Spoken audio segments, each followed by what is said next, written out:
Credibility. Wrote a song about it. Like to hear it? Hear it? No, I didn't write a song about it. I did record something on this earlier, but I realized in checking it, I had also recorded some students, and I don't have their permission in writing to use their image on a video. So I'm going to do a quick version of this, or at least I hope it's going to be a quick version. I do have a document, I think, somewhere that I can find to send in conjunction with this, but credibility essentially means that someone is a source that is believable.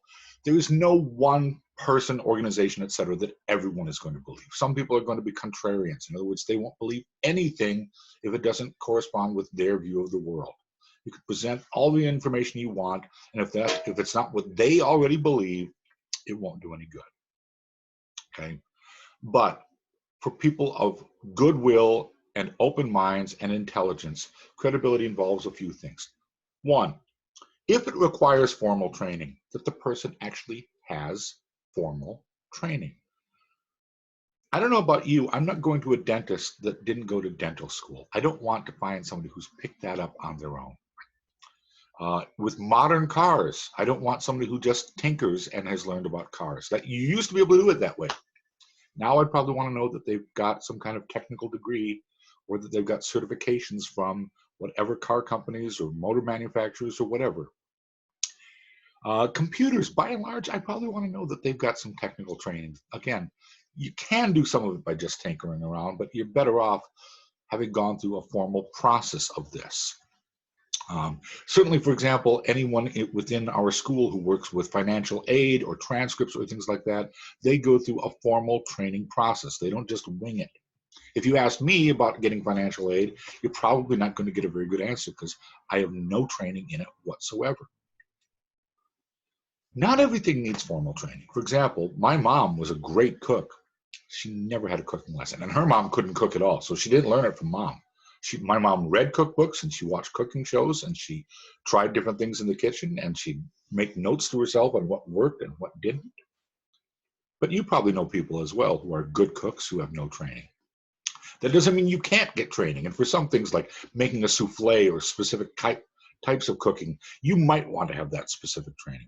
But that one is a little more flexible.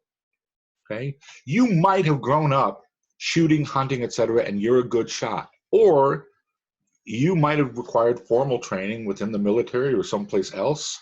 Or you even had that training and you're still not a good shot because to some extent it is going to be talent. But there is going to be a third aspect. So in other words, formal training, informal training, experience. And I want to say relevant experience. Occasionally I'll meet people who say, oh, I'm a teacher too. And it turns out what they teach is Sunday school. Fine, that's half an hour a week.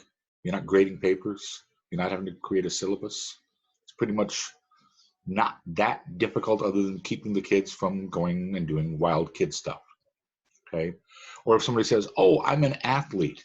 And it turns out what they mean is once a month they play a little basketball at the local gym with some of their friends and try to avoid getting injured. I'm not quite sure that you're an athlete at that point. I had a friend who tried to tell me that she was a professional actress because she got paid. Well, I've been paid as well.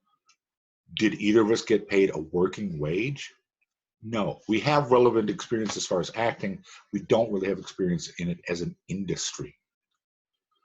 There was a TV show on years ago called Mayberry RFD, and the main character was a sheriff, and his deputy was allowed to carry a gun and carry a bullet, but he was not allowed to put the bullet in the gun because they had so little crime that the town drunk would check himself into the jail.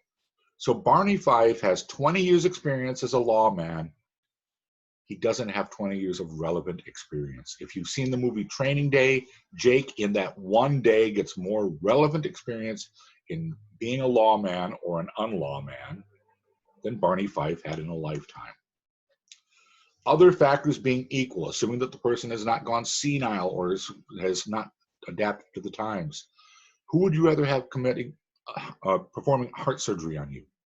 Somebody fresh out of medical school, top of their class, somebody 10 years out of medical school, top of their class, who's done 1,000 such procedures or 10,000 such procedures or whatever. Yes, at some point, we have to have factor 4. Have they been at it so long that they won't adapt and change to the times? The movie Moneyball, to some extent, is dealing with this. Baseball scouts who absolutely refused to stop thinking in the old ways and who were behind the times, that we had new methods of looking at people, at their talents, and adapting to that. I'll give you a quick example from normal life. I don't know about you. Growing up, I was told you should stretch before doing exercise, and that meant strike a pose, hold it, stretch, bend down, grab your ankles, things like that. Within the last 10, 20 years, researchers have found that's actually a way to increase the chances of injury. You should not do that. You should warm up by moving. You should do static stretching midway through or at the end of your workout, not before. So if you have, say, someone who claims that they're a trainer and they start off by having you do static stretches, they have not adapted to the times. They're not adapting to new knowledge. So they've gone past relevant experience and they are now out of the loop.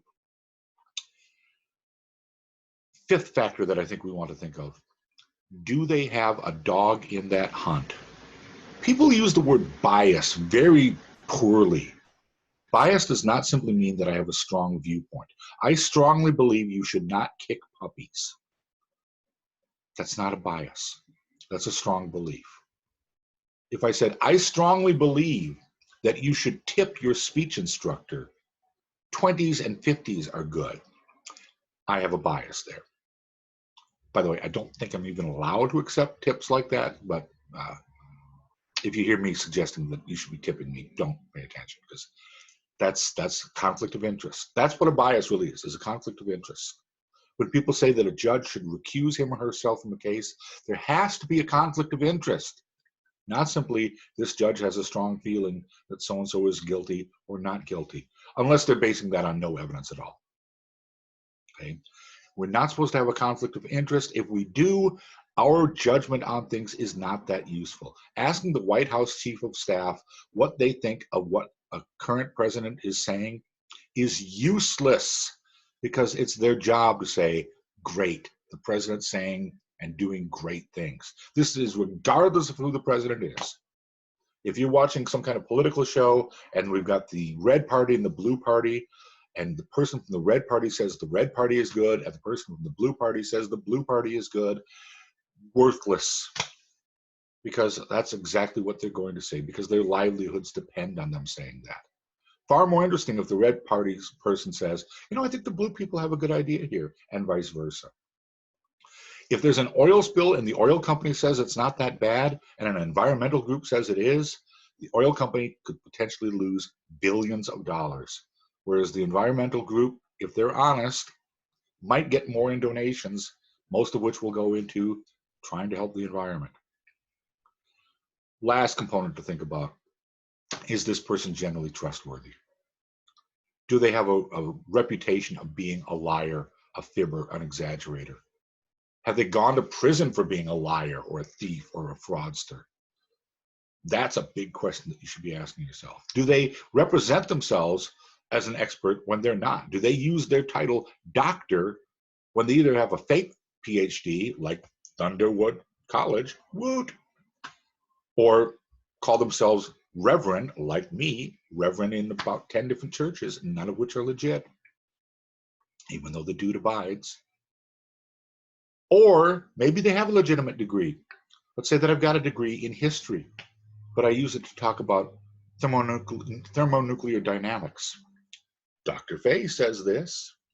Yes, but he doesn't know what he's talking about at the doctoral level. Okay? We're all allowed to have opinions, but we shouldn't all be expressing our opinions as authorities if we don't actually have that expertise. So this is a brief rundown, a bit on credibility in your sources. Oh, one post note. You sometimes might use what I call flavor, a bad source. You identify, this is not what I think is accurate, but some people out there say this. So you might have Jenny McCarthy, who's most known for being a not particularly talented actress, is a big believer that vaccinations cause autism, which it turns out her son doesn't actually have. So this non-expert trying to give people medical advice is not somebody you should listen to. That would be flavor, but not credibility.